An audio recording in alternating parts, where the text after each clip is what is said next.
కర్నూలు అయితే నీ పరిస్థితి ఏంది? నువ్వు మాట్లాడతావా మహిళల గురించి? ఆయనకి తెలీదా సంస్కారం?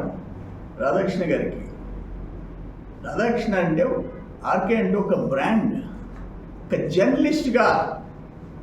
జర్నలిస్ట్గా ఆ పత్రికని ఆ స్థాయికి తెచ్చాడు.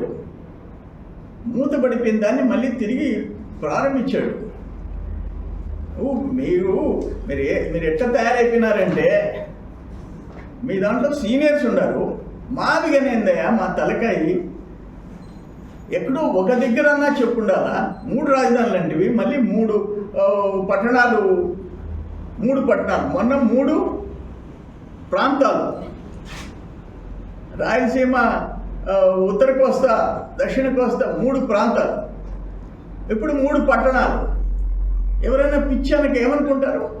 ఈ దేశంలో లోక్సభలో, రాజ్యసభలో 11 పార్టీలు, జాతీయ పార్టీలు, రాష్ట్ర స్థాయి పార్టీలు, 11 పార్టీలు ముక్త కంఠంతో అమరావతికి మద్దతు ఇస్తే, బద్ధ శత్రువులైన బీజేపీ, కాంగ్రెస్ ఇస్తే నువ్వు బాయ్కట్ చేసి రావాల్సి వచ్చింది. నీ మిథున్ రెడ్డి, నీ వైవి సుబ్బారెడ్డి.